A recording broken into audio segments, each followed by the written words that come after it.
Hello बच्चों, आपका बहुत बहुत स्वागत है क्यू सर के इस नए वीडियो में। और इस वीडियो की शुरुआत करते हैं एक इंटरेस्टिंग क्वेश्चन के साथ। बच्चों ये बताइए कि आपके पास 4 लड्डू हैं और आपको 2 बच्चों जिनके नाम रिया और राज है उनमें ये लड्डू डिवाइड करना है, तो आप किस तरीके से करेंगे? तो आप कहेंगे सर क्योंकि हमारे पास 4 लड्डू हैं और खाने वाले 2, तो 2 से हम इसको कैंसिल करेंगे तो हर बच्चे को कितने लड्डू मिल जाएंगे? 2 को। तो राज को कितने मिले? 2। रिया को कितने मिले? 2। अब जरा इंटरेस्टिंग करते हैं इस चीज को। अब हम बच्चों की संख्या 3 ले लेते हैं, मतलब 3 बच्चे हो गए। तो यहाँ पर क्या क्या क्या नाम है? रोहित, सूरज और ईसा। तो कितने लड्डू मिलेंगे देखते हैं। लड्डू हैं 4, बच्चे हैं 3, तो हर बच्चे को कितना मिलेगा? रोहित को कितना मिलेगा? 4/3। सूरज को कितना मिलेगा? 4/3। ईशा को कितना मिलेगा? 4/3। तो अब जरा ये बताइए, नंबर लाइन तो आपने देखी है, ये देखिए सामने बनी भी है। इसमें आपको कैसे नंबर्स दिख रहे हैं? आपको 1 2 3 दिख रहा है, -1 2 3 दिख रहा है, 0 दिख रहा है। क्या आपको ऐसा कोई नंबर इस नंबर लाइन पे दिख रहा है? तो क्या ये कोई नंबर ही नहीं है? या फिर इस अगर नंबर है तो इसको नंबर लाइन में कहां रखेंगे? चलिए जानते हैं इस ऐसे नंबर्स के बारे में आगे के वीडियो में। तो बच्चों भी हमने जो एग्जांपल लिया उसमें आपको क्या समझ में आया? उसमें यह समझ में आया कि हर बार चीजें ऐसे डिवाइड हो जाएं कि हमें कोई इंटीजर मिले, ऐसा जरूरी नहीं है। देखिए जब 4 लड्डुओं को 3 बच्चों में डिवाइड करने को हुआ तो हमें कैसा नंबर मिला? 4/3। मैंने कहा क्या ये नंबर है? तो क्या ये नंबर नहीं होगा? चलिए इस पे थोड़ा सोचते हैं। अच्छा मुझे ये बताइए, क्या 4 एक नंबर नहीं है? आप कहेंगे हाँ सर ये तो एक नंबर है, एक इंटीजर है। क्या 3 एक नंबर नहीं है? ये भी एक नंबर है। नंबर लाइन पे आपको 3 दिख भी रहा है, आगे इसके 4 मिलेगा, 5 मिलेगा, तो ये भी एक क्या है? इंटीजर है। हिंदी में कहें तो ये एक पूर्णांक है। तो देखिए क्या ऐसी रूप में आपने अभी तक कोई चीज नहीं पढ़ी? छोटी क्लासेस में क्या पढ़ा है जरा याद करिए। जब हम 2 इंटीजर्स को 2 इंटीजर लिखे हुए और इनको किस तरीके से लिख देते? न्यूमरेटर अपॉन डिनोमिनेटर की फॉर्म में लिख लेते हैं, तो इसको हम बोलते क्या है बच्चों? क्या बोलते हैं? फ्रैक्शन ना। बहुत बढ़िया, इसको हम बोलते हैं फ्रैक्शन। तो बच्चों ये एक नंबर है जो 2 इंटीजर से मिलकर बना हुआ है और किस फॉर्म में लिखा है? फ्रैक्शन के फॉर्म में लिखा है। अगर हिंदी में कहें तो भिन्न के फॉर्म में लिखा हुआ है, भिन्न के रूप में लिखा हुआ है। न्यूमरेटर मतलब अंश और डिनोमिनेटर का मतलब हर होता है। तो चलिए मतलब ये एक नंबर तो है क्योंकि ये इन्हीं नंबर्स से मिलकर बना है जो नंबर लाइन पे आते हैं। अब जरा देखते हैं बच्चों कि इस नंबर को इस नंबर लाइन में कहां रखा जाएगा। तो जरा गौर करिए, आप देख रहे हैं कि ये 2 नंबर्स जो यहाँ पे लिखे हुए हैं, हर एक इंटीजर को मैंने यहाँ पे शो किया है। तो इनका तो इस पॉइंट को 0 बोला गया है, इस पॉइंट को 1 बोला गया है, लेकिन ये जो इतना बीच का स्पेस है या यहां पर भी जो स्पेस है, क्या इनके बीच में कोई पॉइंट ही नहीं होगा? कोई पॉइंट नहीं होगा? बताइए, होगा ना? अगर पॉइंट इनके बीच में है तो हर एक पॉइंट पर एक ना एक नंबर रहा होगा। तो वो नंबर कैसा दिखता होगा?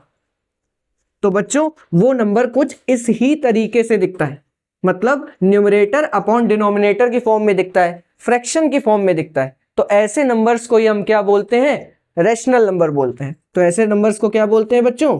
रैशनल नंबर बोलते हैं। तो आज का जो हमारा टॉपिक है वो है रैशनल नंबर। हिंदी में बोला जाए तो परिमेय संख्या। तो चलिए बच्चों देखते हैं कि परिमेय संख्या क्या होती है, इसकी परिभाषा को समझते हैं, मतलब डेफिनेशंस को जानते हैं और भी एग्जांपल से समझते हैं। बच्चों आप क्यों सर से पढ़ने वाले बच्चे हैं, तो आपके दिमाग में एक डाउट जरूर आया होगा। आप ये सोच रहे होंगे कि सर ने कह दिया कि इनके बीच में जो नंबर आएंगे वो ऐसे ही दिखते हैं, लेकिन हम कैसे मान लें भाई, हमें तो नहीं दिख रहा। तो चलिए आपस में मिलकर देखते हैं जरा। अच्छा मुझे ये बताइए कि 2 और 3 के बीच में जो नंबर आएंगे वो कैसे हो सकते हैं? जैसे आप एक स्केल में जब कोई डिस्टेंस को मेजर करते हैं तो आप देखते हैं यहां लिखा है 0, यहां लिखा है 1, यहां लिखा हुआ है 2। अगर 1 और 2 के बीच में कोई डिस्टेंस यहां पे आती है तो आप कैसे कहते हैं कि 1.5 समथिंग आ गई, ऐसे करके लिखते हैं। तो वैसे ही अगर हम 2 और 3 के बीच में देखें तो कैसे नंबर मिल सकता है? क्या हमें 2.1 मिल सकता है? तो आप कहेंगे हाँ, क्योंकि आपने स्केल में ये डिस्टेंस मेजर करी है। क्या 2.2 मिल सकता है? इसी तरीके से आपको नंबर मिलते जाएंगे। चलिए कोई एक नंबर को उठाते हैं, जैसे 2.2 को हमने उठा लिया। क्योंकि यहाँ डेसिमल लगा था, एक डेसिमल जब हम हटाएंगे तो नीचे आ जाएगा 10। ये क्यों आएगा इसके लिए मैं एक शॉर्ट वीडियो अपलोड कर दूंगा। तो अब बच्चों देखिए ये क्या बन गया? ये 22/10 बन गया। अभी ये 2 से डिवाइड हो सकता है ना, और छोटा बन सकता है। जरा डिवाइड कर पाएंगे? और कमेंट में बताइए जरा क्या बनेगा। किया? चलिए साथ में मिलके करते हैं।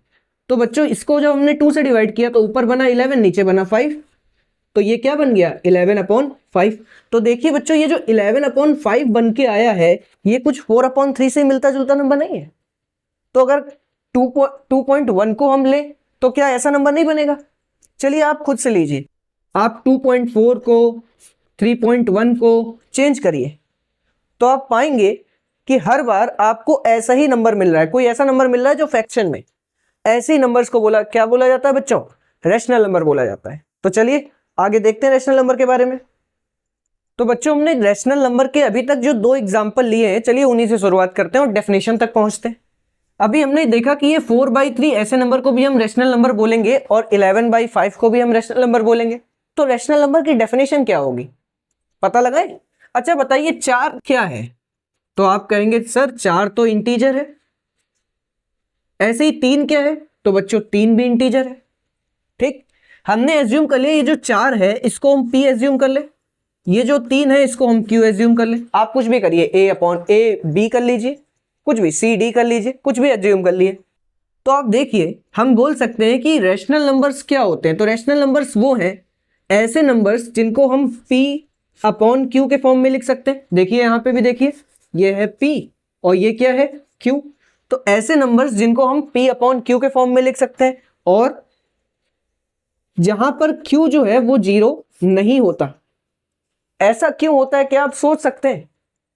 सोचिए जरा कि ये q 0 क्यों नहीं होना चाहिए। वीडियो पॉज करिए, दिमाग लगाइए। दिमाग लगा? चलिए देखते हैं। याद करिए पहले एग्जाम्पल को, कितने लड्डू थे? 4। कितने लोगों में डिवाइड करने थे? 2 लोगों में। तो हमने क्या किया था? 4/2 कर दिया था, 4 को 2 से डिवाइड कर दिया था। अब बताइए ये 2 क्या था? क्या था ये 2 थी यहां पर नंबर ऑफ चिल्ड्रन। अगर हम इस 2 की जगह 0 लिख दें, तो अगर हमने 2 की जगह 0 लिख दिया इसके मतलब हमारे नंबर ऑफ चिल्ड्रन कितने हो गए? 0। अब 4 लड्डू को क्या आप 0 बच्चों में डिवाइड कर सकते हैं? हो सकता है ऐसा पॉसिबल है? पॉसिबल ही नहीं है। इस वजह से इस केस में मतलब रैशनल नंबर के केस में हम q को 0 नहीं ले सकते। और भी एक रीजन है, उसके लिए बहुत जल्दी शॉर्ट अपलोड होने वाला है जो कि आप चैनल पे देख सकते हैं। तो बच्चों रैशनल नंबर की डेफिनेशन क्या पता चली? ऐसे नंबर्स जिनको हम p/q के फॉर्म में लिख सकते, देखिए, और उनका q 0 नहीं है तो उनको हम क्या बोलेंगे? रैशनल नंबर बोलेंगे। क्या आप कुछ एग्जाम्पल रैशनल नंबर के मुझे दे सकते हैं? नीचे कमेंट सेक्शन खुला हुआ है, 4 एग्जाम्पल जरा लिख के दीजिए। वीडियो पॉज करिए, फटाफट लिखिए। लिखे आपने? चलिए मैं भी लिखता हूं। तो देखिए 14/15 ये एक रैशनल नंबर होगा ना, क्योंकि p/q के फॉर्म में लिखा है। p भी एक इंटीजर है, देखिए 14 एक इंटीजर है, q भी एक इंटीजर है तो 15 भी एक इंटीजर है। और कुछ लिख दें तो 31/11 लिख दिया। और भी कुछ लिख दें तो हमने 7/9 लिख दिया। तो बच्चों देखा कितना आसान था रैशनल नंबर को समझना। अगर हम 2 इंटीजर्स को p/q के फॉर्म में लिख दें और हमारा q भी 0 ना हो तो ऐसे केस में क्या बनता है? रैशनल नंबर बनता है बच्चों। तो समझ में आया? चलिए अभी हमें और भी बहुत कुछ रैशनल नंबर के बारे में जानना है तो पता लगाते हैं उनको। तो बच्चों हमने रैशनल नंबर को तो जान लिया, चलिए एक एग्जांपल लेते हैं और रैशनल नंबर के कॉन्सेप्ट को और मजबूत करते हैं। तो जरा ये बताइए बच्चों, ये 2 और 3 क्या ये रैशनल नंबर हो सकते हैं? ये इंटीजर है ना, लेकिन क्या ये रैशनल नंबर हो सकते हैं? दिमाग लगाइए जरा, वीडियो पॉज करिए और दिमाग लगाइए। क्या सोचा आपने? क्या ये हो सकते? चलिए साथ में मिलकर पता लगाते हैं। तो बच्चों 2 जो कि एक इंटीजर है उसको कुछ हम इस तरीके से देखें कि 2 के नीचे ऐसा हम कौन सा नंबर लिख दें जिससे डिवाइड करने पर 2 ही आ जाए। तो सोचिए ऐसा कौन सा नंबर होगा जिससे अगर हम 2 को डिवाइड करें तो 2 ही आंसर आ जाए। तो आप कहेंगे सर 1 से डिवाइड कर दीजिए 2 आ जाएगा। तो अब बताइए ये जो पहले इंटीजर हुआ करता था 2, अब वो हमने किस फॉर्म में लिख दिया? p/q के फॉर्म में लिख दिया, जिसमें ये जो p है वो भी एक इंटीजर है, q जो है वो भी एक इंटीजर है और यहाँ q 0 है भी नहीं। तो 2 को हमने p/q के फॉर्म में लिख दिया तो 2 एक कौन सा नंबर बन गया? Rational number. क्या आप 3 को इस फॉर्म में चेंज कर सकते हैं? करिए जरा खुद से, कैसे करेंगे? तो आप कहेंगे कि सर आप 3 लिख लीजिए और उसको 1 से डिवाइड कर दीजिए, ये P अपॉन Q के फॉर्म में चेंज हो गया, इसलिए ये एक रैशनल नंबर हो गया। तो समझ में आया बच्चों कि कोई भी इंटीजर को हम किस फॉर्म में चेंज कर सकते हैं? रैशनल नंबर के फॉर्म में चेंज कर सकते हैं। चलिए अब ये बताइए, 0 को लेकर के आप क्या सोचते हैं? क्या 0 एक रैशनल नंबर है? बताइए, हो सकता है एक? हाँ बच्चों, क्योंकि इसको भी हम 1 से डिवाइड करेंगे और आंसर हमें क्या मिल जाएगा? 0। सेम इसी तरीके से 2 को 1 से डिवाइड किया तो 2 मिल गया। 0 भी एक इंटीजर है तो उसको भी हम किस फॉर्म में लिख सकते हैं? P अपॉन Q के फॉर्म में लिख सकते हैं। अब यहां पर आंसर 0 क्यों आ रहा है, इसको मैंने एक शॉर्ट वीडियो में बड़े अच्छे से एक्सप्लेन कर लिया है, तो आप सभी बच्चे जाइएगा और शॉर्ट को जरूर देखिएगा इस वीडियो के बाद। तो बच्चों ये दोनों नंबर कैसे नंबर्स हो गए? रैशनल नंबर्स हो गए। तो चलिए अब हम लोग देखते हैं कि 2 रैशनल नंबर्स के बीच में कितने रैशनल नंबर हो सकते हैं। बिल्कुल तैयार है ना आप? चलिए साथ में मिलकर पता लगाते हैं। बच्चों अभी हमने समझा कि ये जो 2 फ्रैक्शन होते हैं, मतलब कोई भी फ्रैक्शन होगा वो एक रैशनल नंबर हो सकता है। तो चलिए अभी पिछले वाले एग्जांपल से ही लेते हैं और ये समझते हैं कि 2 फ्रैक्शंस के बीच में कितने रैशनल नंबर हो सकते हैं। तो देखिए यहाँ पे 2 और 3, पहले एक नंबर लाइन बनाई है, उस पर 2 और 3 पर एक मैग्नीफाइंग ग्लास रख दिया है। तो देखिए क्योंकि यहां पर आप देख रहे हैं बीच में कुछ स्पेस खाली है, और मैंने क्या समझाया, अगर यहां पे स्पेस है, एक नंबर लाइन पे स्पेस है तो उस पे पॉइंट जरूर होंगे। पॉइंट अगर है तो उनके कुछ ना कुछ वैल्यू तो होंगी। तो देखिए जब हमने यहाँ पे मैग्नीफाइंग ग्लास रखा तो ये बड़ा हो गया। यहाँ पे हमें क्या दिख रहा है कि 2 और 3 के बीच में कई सारे नंबर्स हमें दिखे, 2.1, 2.2, 2.3 इस तरीके से। फिर हमने फिर से 2.1 और 2.2 के बीच में मैग्नीफाइंग ग्लास रखा तो फिर से हमें दिखी ये पूरी सीरीज 2.11, 2.12, 2.13 इस तरीके से चलती गई। फिर इनके बीच में जब रखा तो 2.111, 2.112 इस तरीके से चला। फिर जब देखिए तो इसी तरीके से अगर हम कोई भी 2 पॉइंट्स को सिलेक्ट करेंगे तो उसके बीच में कुछ ना कुछ स्पेस हमेशा होगा। स्पेस है तो कुछ ना कुछ पॉइंट्स भी होंगे, और पॉइंट्स है तो उनको हम लिखते जाएंगे। तो डेसिमल के आगे जैसे 2.11 लिखा, फिर 2.111, फिर 2.1111, इसी तरीके से कंटिन्यू चलता जाएगा। तो क्या हम बता सकते हैं कि ये डेसिमल के आगे आने वाले नंबर कब एंड होंगे? बता सकते हैं क्या? नहीं बता सकते ना। इसीलिए हम कह सकते हैं कि 2 रैशनल नंबर्स अगर हम देख रहे हैं तो उनके बीच में नंबर ऑफ रैशनल नंबर कितने होंगे? वो होंगे बच्चों इनफाइनाइट। उनकी संख्या को, उनके नंबर को आप डिफाइन नहीं कर सकते। तो समझ में आया बच्चों? चलिए अब एक और इंटरेस्टिंग फैक्ट्स जानते हैं। किसके बारे में? रैशनल नंबर के बारे में।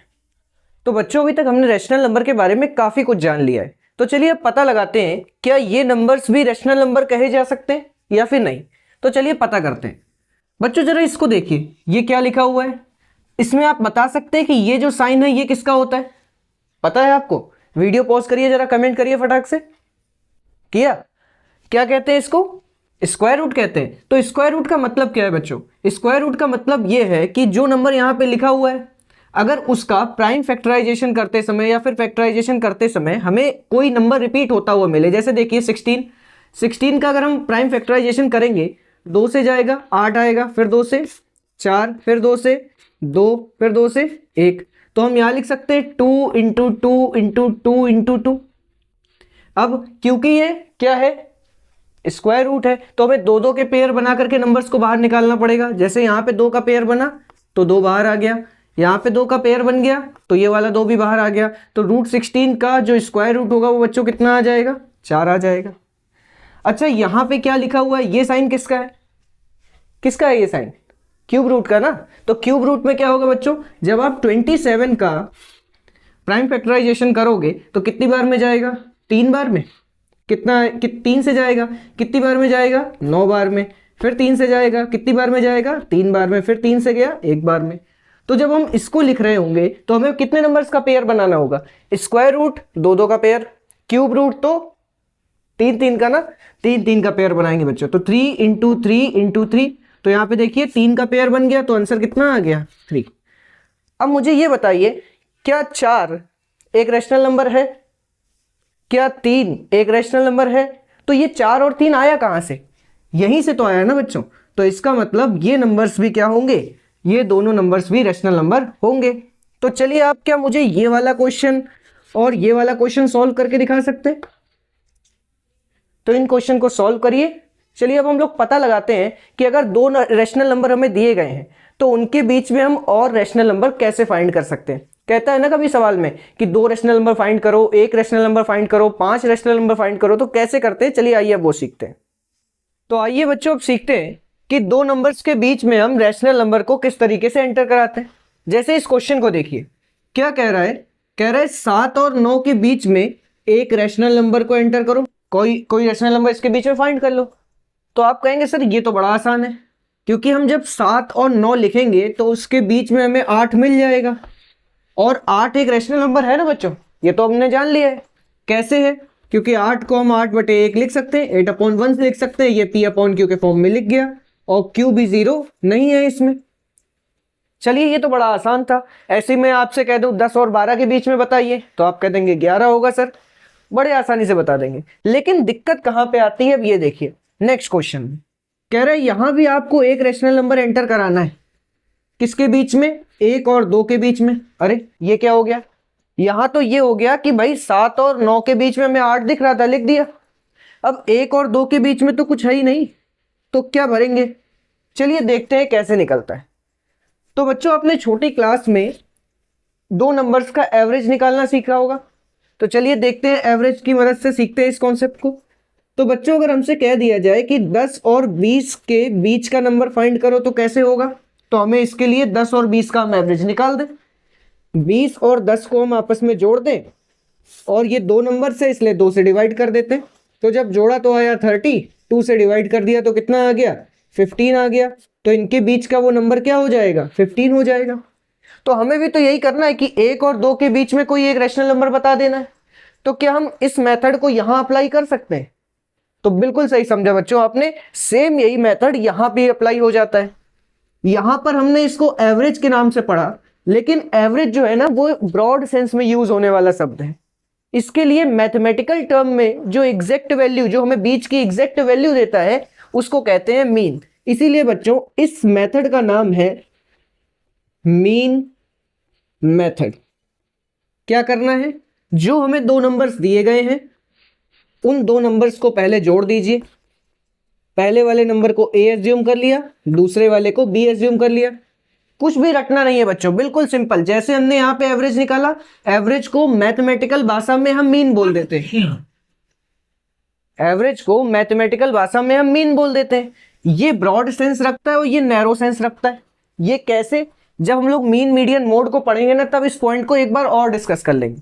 तो बच्चों क्या हुआ कि A + B को जोड़ा और 2 से डिवाइड कर दिया, क्योंकि यहां पे हमें बीच का नंबर मिल गया था, तो यहां पे भी ऑब्वियस सी बात बीच का नंबर मिल जाएगा। चलिए देखते, A की वैल्यू कितनी है 1, B की वैल्यू कितनी है 2, 2 से डिवाइड कर दिया तो आया कितना 3/2। देखिए बच्चों हमें इसके बीच का एक रैशनल नंबर मिल गया। अगर आप इसको ऐसे समझ नहीं पा रहे तो 2 से जरा 3 को डिवाइड करिए, क्या मिलेगा 1.5। तो इस तरीके से बच्चों जिन दो नंबर्स के बीच में हमें ये दिखता है कि गैपिंग है ही नहीं, तो हम वहां पर मीन मेथड का इस्तेमाल करके उनके बीच के रैशनल नंबर फाइंड कर सकते हैं। और ऐसा नहीं है कि एक ही रैशनल नंबर फाइंड कर सकते हैं, आप कई सारे रैशनल नंबर फाइंड कर सकते हैं। तो चलिए एक क्वेश्चन और लेते हैं और मीन मेथड से उनके बीच में 3 रैशनल नंबर फाइंड करके निकालते हैं। तो देखिए बच्चों सेम क्वेश्चन लिया है 1 और 2, लेकिन यहां पर हमें कितने रैशनल नंबर एंटर कराने? 3 रैशनल नंबर फाइंड करने। तो क्या तरीका सीखा है अभी हम लोगों ने? मीन मेथड ना कैसे निकलता है कि दो नंबर्स हैं, उनको आप A B P Q M N कुछ भी एज्यूम कर लीजिए, उनको जोड़िए, 2 से डिवाइड कर दीजिए। 2 से ही क्यों डिवाइड किया? ये फॉर्मूला आया एवरेज के मेथड से। एवरेज का मेथड में क्या होता है, सारे ऑब्जर्वेशंस को जोड़ते हैं, जितनी भी वैल्यूज दी गई होती हैं, और जितनी होती है उनको काउंट कर लेते हैं। अगर 5 वैल्यू दी गई है तो 5 से डिवाइड कर देंगे, 4 वैल्यू दी गई है तो 4 से डिवाइड कर देंगे, क्योंकि यहाँ 2 नंबर दिया गया था इसलिए 2 से डिवाइड कर दिया। तो पहला तो वही होगा बच्चों, 1 और 2 को जोड़िए, 2 से डिवाइड कर लीजिए, तो आप कहेंगे सर 3/2 मिल गया। तो यहाँ पे फिल कर लीजिए कि पहला नंबर क्या हो गया 3/2 हो गया। अब देखिए अगर हम 1 और 3/2 को ए बी मान लें, जैसे इसको हम A मान लें, इस वाले को हम B मान लें, तो क्या हम इनके बीच का नंबर फाइंड कर सकते हैं? तो करते कैसे? हमने लिखा 1 प्लस कितना लिखा 3/2, इसको किससे डिवाइड कर दिया 2 से डिवाइड कर दिया, तो किस तरीके से डिवाइड होगा, ऊपर एलसीएम आ जाएगा 2, यहाँ पे आ जाएगा 2 + 3 और अपॉन में कितना हो जाएगा 2। तो बच्चों इसको हम क्या लिख सकते हैं, 5/2 और अपॉन में 2। अब कई बच्चों को यहाँ पे कंफ्यूजन होती है कि 2 का मल्टीप्लाई 5 से कराएं कि 2 से कराएं। चलिए इस प्रॉब्लम को दूर करते हैं। तो बच्चों ऊपर लिखा हुआ है 5/2, नीचे लिखा हुआ है 2। देखिए ऊपर जो हमारा न्यूमरेटर था वो तो डिवाइड है 5/2, मतलब उसमें न्यूमरेटर भी है डिनोमिनेटर भी है, लेकिन नीचे जो हमें डिनोमिनेटर दिख रहा है वो अकेला दिख रहा है। तो चलिए 2 है सिर्फ, इसके अपॉन में 1 मान ले तो 2 पे कोई फर्क नहीं पड़ेगा, उसकी सेहत पे तो कोई फर्क नहीं पड़ेगा। लेकिन हमें इसमें समझने में आसानी हो गई। इसको अगर हम 1 एज्यूम कर लें, इसको 2 कर लें, इसको 3 कर लें, इसको 4 कर लें, तो 4 वाले नंबर का मल्टीप्लाई 5 से कर दीजिए, मतलब 1 से करा दीजिए, और 3 वाले का मल्टीप्लाई 2 से करा दीजिए। तो क्या हो जाएगा, 5 का मल्टीप्लाई 1 से करा दिया और 2 का मल्टीप्लाई 2 से करा दिया, तो हमें जो नंबर मिलेगा वो कितना मिल जाएगा, 5/4। तो इस तरीके से बच्चों जब आपके पास ऐसी समस्या आए, ऐसी प्रॉब्लम हो, तो अगर ऊपर वाला नंबर 1 लिखा हुआ है, कुछ भी लिखा है, उसके नीचे कुछ नहीं है, तो अपॉन में 1 मान लीजिए। ये चेक करिए डिवाइड कौन है। यहाँ पे ऊपर वाला डिवाइड था इसलिए नीचे वाले नंबर के नीचे 1 मान लिया। अगर मान लिया नीचे लिखा होता 2/3, ऊपर सिर्फ 5 लिखा होता तो 5/1 कर लेते। समझ में आया बच्चों। उसके बाद 1 2 3 4, 4 का मल्टीप्लाई 1 से करा दीजिए, 3 का मल्टीप्लाई 2 से करा दीजिए और आपको मिल जाएगा नंबर। तो जब हमने a को a माना, 3/2 को b माना, तो हमें बीच का नंबर क्या मिल गया, 5/4 मिल गया। अगर हम इस चीज को रिवर्स कर दें, मतलब 3/2 को a मान लें और इसको क्या मान लें, b मान लें, अब निकालते तो हम यहाँ लिखेंगे 3/2 प्लस का 2 और अपॉन में 2। सेम चीज एलसीएम ले लिया, 2 आ गया, ऊपर कितना आया 3 + 4 अपॉन में 2। अब देखिए अपॉन में 2 अकेला था, नीचे क्या लगा लिया, 1 लगा लिया। जोड़िए 4 + 3 कितना होगा, 7 ना, तो आ गया 7 अपॉन में 2, नीचे 2 अपॉन में 1। तो इस 1 का मल्टीप्लाई किससे होगा बच्चों, तो हमने क्या बताया था, 4th नंबर पे जो लिखा है उसका मल्टीप्लाई 1 में होगा, तो मतलब 1 × 7 करेंगे तो 7 आ जाएगा, और जो 3 नंबर पे लिखा है उसका मल्टीप्लाई 2 से हो जाएगा, मतलब दूसरे नंबर वाले से हो जाएगा। तो क्या बनेगा बच्चों, 7/4 बन जाएगा। तो देखा, हम मीन मेथड की मदद से कितने भी रैशनल नंबर फाइंड कर सकते हैं। बस कोई भी 2 नंबर चुनिए और उनको a भी मान लीजिए और जोड़ के 2 से डिवाइड कर दीजिए। लेकिन समस्या कब आती है बच्चों, देखा आपने कि 3 नंबर फाइंड करने के लिए हमें कितनी कैलकुलेशन करनी पड़ गई। तब क्या होगा जब 10 नंबर फाइंड करने पड़ेंगे, सोचिए तब क्या होगा जब 50 नंबर फाइंड करने पड़ेंगे, बैंड बच जाएगी भाई। तो इसके लिए कोई ना कोई अल्टरनेटिव मेथड होना चाहिए ना। तो बच्चों क्या है वो अल्टरनेटिव मेथड, चलिए सीखते। तो आइए बच्चों सेम एग्जांपल के साथ ही स्टार्ट करते हैं। यहाँ पे भी देखिए आपको 1 और 2 के बीच में ही रैशनल नंबर एंटर कराने, और कितने रैशनल नंबर एंटर कराने, 5 रैशनल नंबर एंटर कराने। तो अगर हम मीन मेथड का इस्तेमाल करेंगे यार बड़ा बोरिंग हो जाएगा काम, बार बार वही 2 नंबर को जोड़ो, 2 से डिवाइड करो, नहीं यार। तो क्या करें, कोई नया मेथड होगा ना, तो सीखते हैं उस नए मेथड को। तो बच्चों हमें कितने रैशनल नंबर एंटर कराने हैं, 5। तो हम n की वैल्यू कितनी रख ले, 5 रख ले। और इस मेथड में किया क्या जाता है, 2 नंबर्स का जो भी डिनोमिनेटर होगा उसको सेम करते हैं। तो कैसे करते हैं आइए सीखते हैं। तो यहाँ पे जैसे हमें एक नंबर दिया है 1, अब इसके नीचे कहेंगे सर आप तो कोई डिनोमिनेटर है ही नहीं यहाँ पे, आप तो कह रहे हैं डिनोमिनेटर को सेम करो, तो कैसे करें। तो बच्चों मैंने क्या बताया, कोई भी इंटीजर लिखा है उसके नीचे कोई भी डिनोमिनेटर नहीं, तो आप क्या लेट कर सकते हैं, याद करिए क्या होगा वो नंबर, 1 होगा ना। बहुत बढ़िया, तो 1 से डिवाइड कर दीजिए। अब क्योंकि हमें दोनों का डिनोमिनेटर यहाँ फिलहाल सेम है तो हमें कोई दिक्कत होगी नहीं, लेकिन हमें जो भी ये नंबर दिया रहता है कोशिश हम यही करते हैं डिनोमिनेटर सेम कर ले। अभी और भी मैं एग्जांपल लूंगा तो आपको और ज्यादा बेटर तरीके से समझ में आएगा। हमें यहाँ पे क्या कर देना है, n से ऊपर मल्टीप्लाई करा देना है और n से नीचे मल्टीप्लाई करा देना है। अभी भले ही दोनों का डिनोमिनेटर सेम है लेकिन दोनों नंबर्स के बीच में बिल्कुल स्पेस ही नहीं है। मतलब आप कोई ऐसा नंबर बता सकते हैं क्या, सीधे तो नहीं बता सकते। जैसे 7 और 9 लिखा था आपने सीधे 8 कह दिया, 11 और 13 लिखा था आपने सीधे कह दिया 12। यहाँ पे तो ऐसा कोई डिजिट आप नहीं बता सकते, कोई नंबर नहीं बता सकते। तो इसलिए हमने क्या किया, जो भी हमें नंबर दिया था उसके डिनोमिनेटर में अभी 1 लगाया और n से मल्टीप्लाई करा दिया। तो देखिए न्यूमरेटर मतलब अंश हमें कितना मिल गया, 5। डिनोमिनेटर हर कितना मिल गया, 5। ठीक है, 2 के साथ भी यही करते हैं। यहाँ पे क्या करेंगे, अब इसका जो डिनोमिनेटर मतलब इसका जो हर है वो 5 हो चुका है, तो इसको भी 5 करना पड़ेगा। तो यहाँ पे हमने 5 से मल्टीप्लाई कराया, यहाँ पे भी कितने से मल्टीप्लाई कराया, 5 से मल्टीप्लाई कराया। जब 5 से मल्टीप्लाई कराया बच्चों तो ऊपर कितना बना 10, नीचे कितना बना 5 बन गया। देखिए अभी भी कुछ अलग नहीं लिखा है, 5/5 ही लिखा है, इसको 1 लिख सकते हैं। 10/5 लिखा है, इसको 2 ही लिख सकते हैं। बस थोड़ा सा क्रिएटिव तरीके से काम किया गया है। अब देखिए, अब 5/5 और 10/10 के बीच में तो आप नंबर्स को रख सकते हैं ना, क्योंकि इसके बीच में तो कई सारी गिनती आ रही हैं। जैसे आप 6/5 रखिए, आप 7/5 रखिए, आप 8/5 रखिए, आप 9/5 रखिए, और लास्ट में क्या होगा, आप 10 कह दीजिए, मतलब 10/5 बोल दीजिए, बोल सकते हैं। लेकिन बच्चों यहाँ तो दिक्कत फंस गई। क्या दिक्कत फंस गई? हमने n बराबर 5 ले लिया, 5 लिया गया था, मतलब रेशनल नंबर 5 पूछा था, हमने 5 ले लिया। लेकिन जब हमने n बराबर 5 लिया तो दिक्कत ये फंस के आ गई कि भाई 4 ही रेशनल नंबर निकल पाए। तो सोचिए, यहां पे n बराबर 5 नहीं रख सकते ना। क्यों नहीं रख सकते? अब आपको दिख रहा होगा, अगर जितने रेशनल नंबर पूछे जाए और उतने ही हम n की वैल्यू मान लें तो हमेशा उससे कम नंबर मिलते हैं। देखा आपने, 5 रखा तो 4 मिले। तो बच्चों क्या करें कि हमें 5 रेशनल नंबर मिल जाए? सोचिए जरा, दिमाग पे जोर डालिए, क्या करें? जब 5 लिए तो 4 मिल गए, तो अगर 6 लेंगे तो कितने मिलेंगे? कितने मिलेंगे बताइए? 5 मिलेंगे ना। तो सिंपली जितने भी रेशनल नंबर हमसे यहां कहे जा रहे हैं, हमें उससे एक ज्यादा जोड़ करके ले लेना है। तो हमें n की वैल्यू 5 ना रख करके n+1 निकालना है। क्यों? क्योंकि आपने लॉजिक समझ लिया। 5 रख लिया तो कितने रेशनल नंबर मिल गए? 4 मिल गए।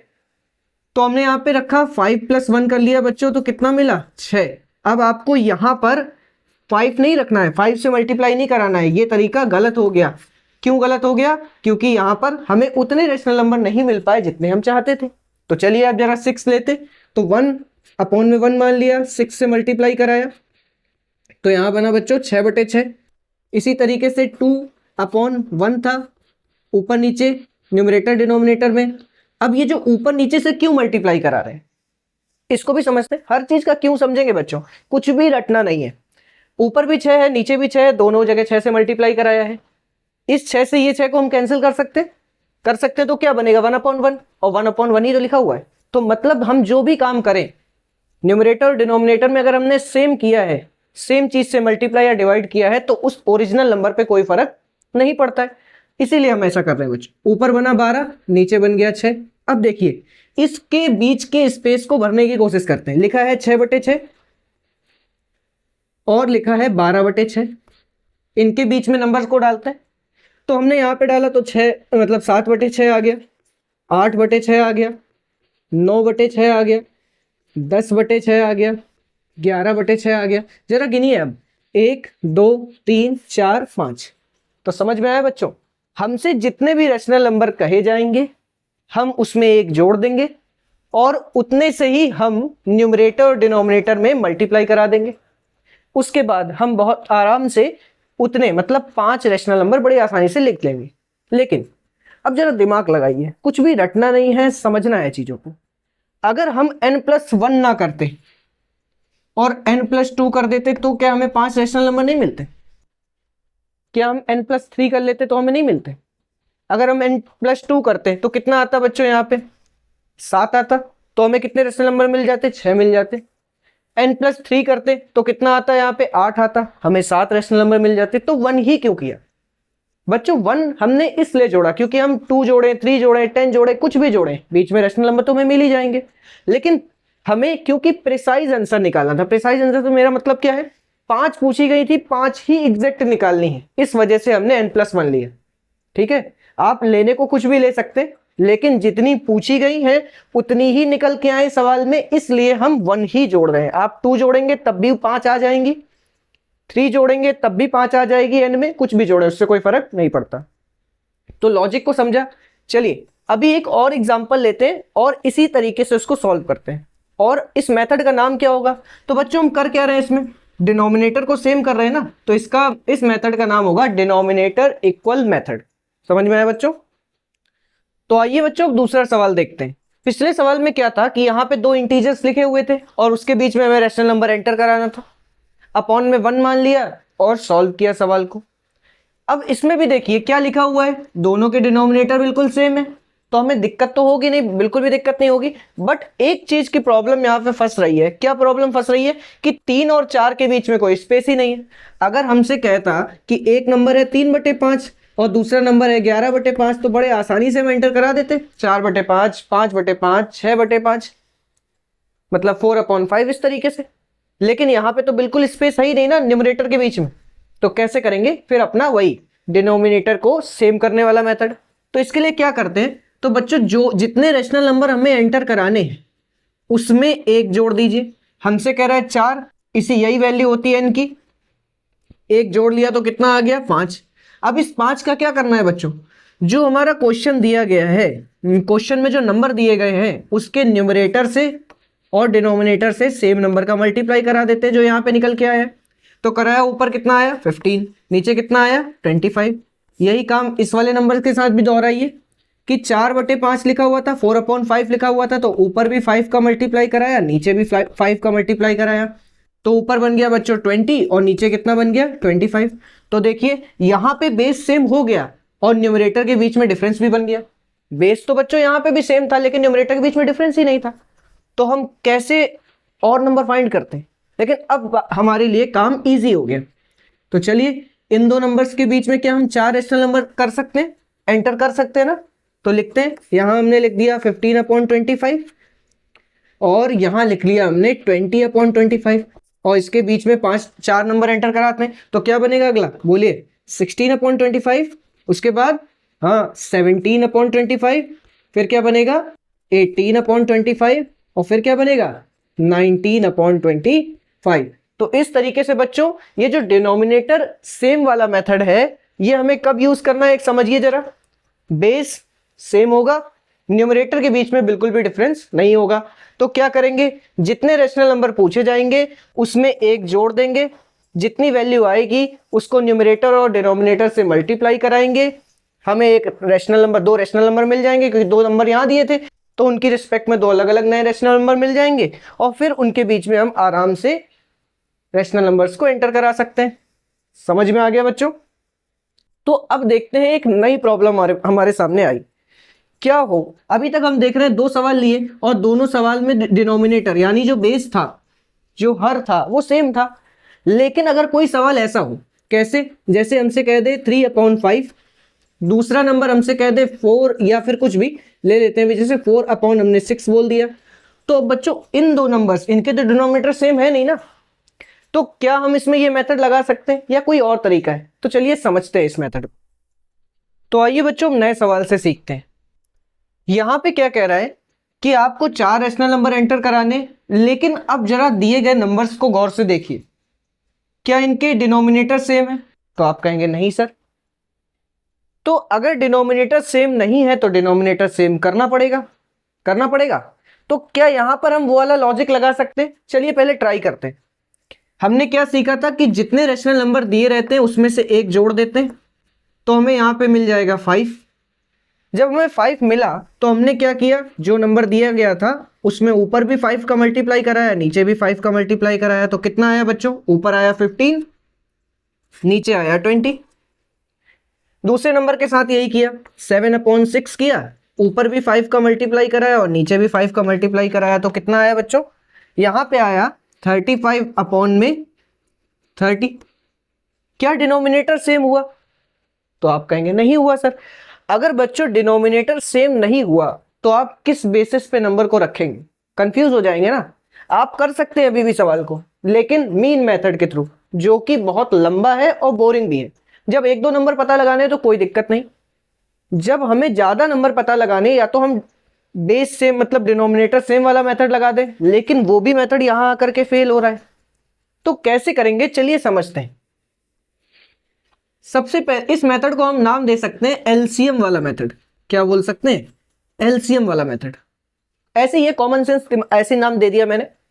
तो यहां पे क्या करना है बच्चों, तो यहां पर बच्चों आपको जो ये 2 नंबर्स दिए गए हैं इनके डिनोमिनेटर को पकड़ना है, इसके बाद इन दोनों डिनोमिनेटर वाले नंबर्स का आपको एलसीएम लेना है। तो चलिए लेते हैं 4 और 6, इसका हमने लिया एलसीएम, 2 से डिवाइड किया तो आया 2 और 3, फिर 2 से डिवाइड किया तो आया 1 और 3, फिर 3 से किया तो कितना आया बच्चों, 1 1 आया।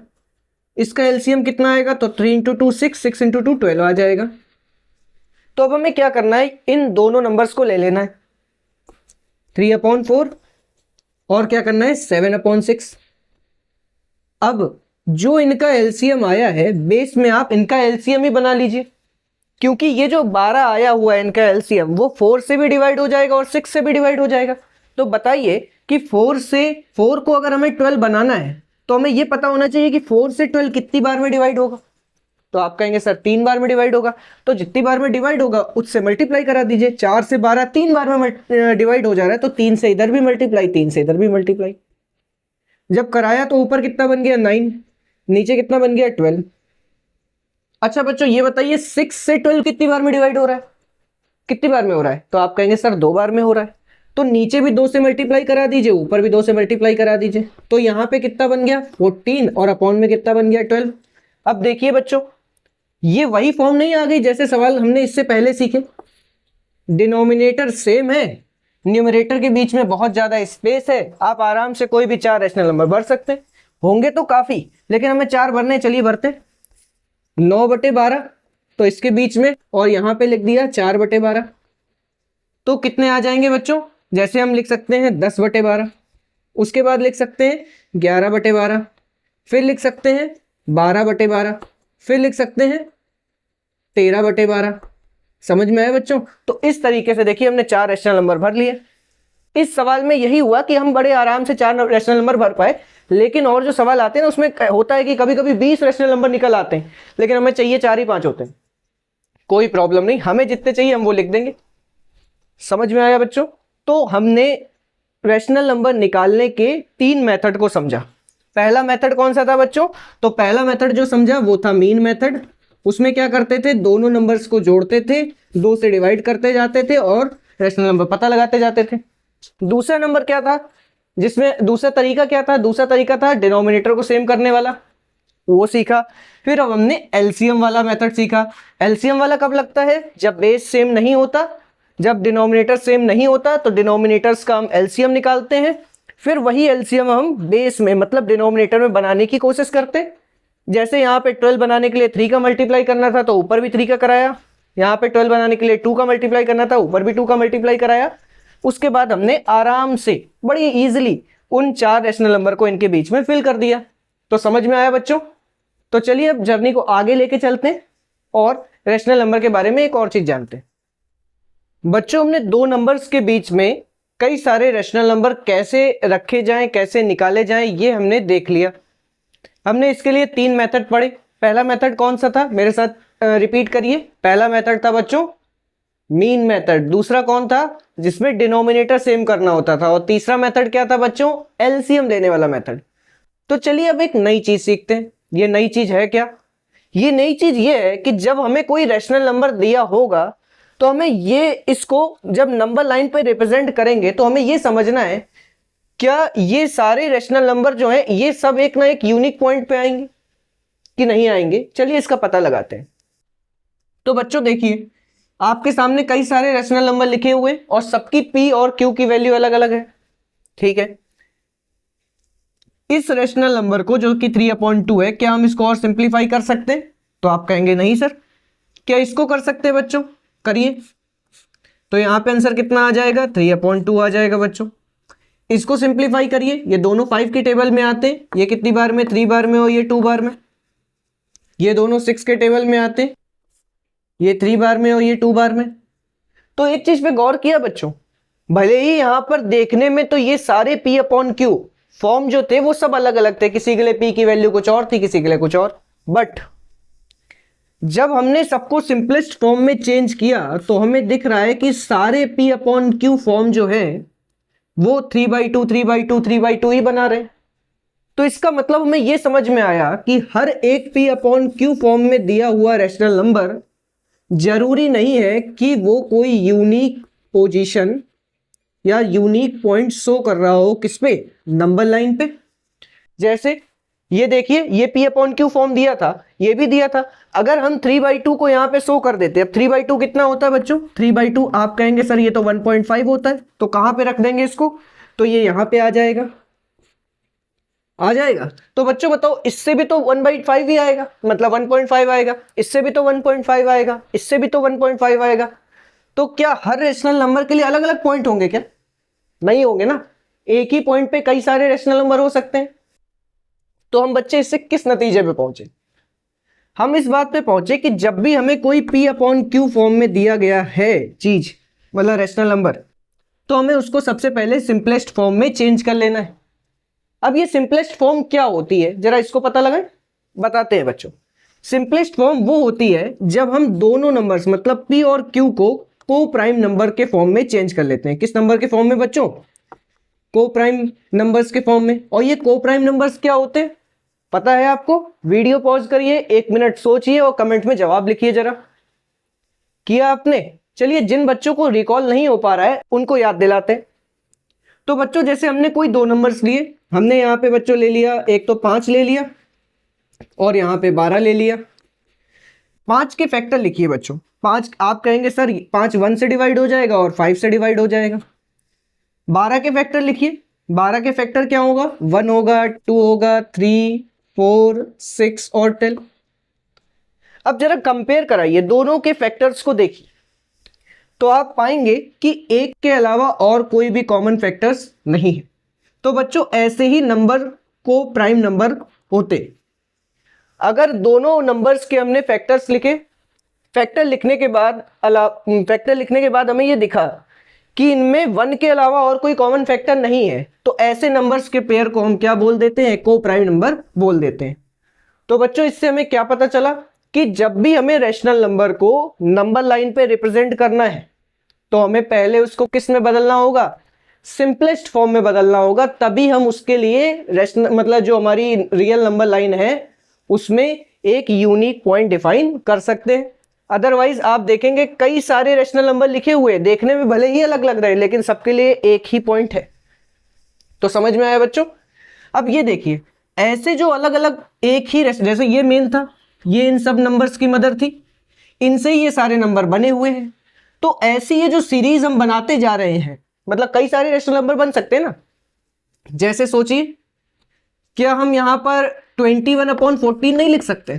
तो आप कहेंगे लिख सकते हैं। इसको भी जब डिवाइड करिए तो क्या बनेगा? 7 से डिवाइड करेंगे तो 3/2 ही तो बनने वाला है। तो ये जो ऐसी सीरीज बनती हुई चली जा रही है, ऐसी सीरीज में जितने भी रैशनल नंबर्स आएंगे उनको बोलेंगे क्या? तो बच्चों, ऐसी सीरीज के थ्रू जो रैशनल नंबर बनते हैं उसको हम लोग बोलते हैं इक्विवेलेंट रैशनल नंबर। हिंदी में अगर बात करें तो इसको हम बोलते हैं तुल्य परिमेय संख्या। समझ में आया बच्चों? अब ये जो हमने अभी प्रॉपर्टी पढ़ी है कि नंबर लाइन पे शो करने के लिए हमें को प्राइम बनाना पड़ेगा, इसका बहुत आगे यूज है। अभी हम लोग सीखेंगे, जब हम लोग आगे इसके बाद एक और नंबर के बारे में डिस्कस करेंगे, और जब हमें प्रूव करना होगा कि कोई नंबर वो नंबर है, अभी मैं नाम नहीं ले रहा हूं उसका नाम डिस्क्लोज नहीं करूंगा, जब आएगा तो धीरे धीरे, लेकिन आप वहां पाएंगे जब मैं उसकी प्रूविंग करा रहा हूंगा तो मैं ये लेट करूंगा कि P और Q ये दोनों क्या है? को प्राइम नंबर है। तो बच्चों, आपको अच्छे से समझ में आया? चलिए नेक्स्ट पार्ट में देखते हैं चीजें। और बच्चों, हम ये सीख चुके हैं कि रैशनल नंबर को नंबर लाइन पे अगर रिप्रेजेंट करना है तो जरूरी नहीं कि हर रैशनल नंबर के लिए अलग अलग यूनिक पॉइंट हो। अगर आपको यूनिक पॉइंट चाहिए तो आप पहले रैशनल नंबर को जो P/Q फॉर्म में लिखा हुआ है उसको सिंपलेस्ट फॉर्म में चेंज करेंगे। अब चलिए आगे समझते हैं कि क्या सारे नंबर्स को हम रैशनल फॉर्म में लिख सकते हैं, मतलब रैशनल नंबर की फॉर्म में लिख सकते हैं। हमने देखा कोई भी इंटीजर होगा हम रैशनल नंबर के फॉर्म में लिख सकते हैं। तो चलिए इनको देखते हैं। बच्चों, ये क्या लिखा हुआ है? ये लिखा हुआ है स्क्वायर रूट ऑफ 16। तो इसको निकालने का तरीका मैंने क्या बताया था कि 16 के प्राइम फैक्टराइजेशन कर लीजिए। 2 से डिवाइड करेंगे 8 आएगा, फिर 2 से डिवाइड करेंगे 4, फिर से 2, फिर 2 से 1।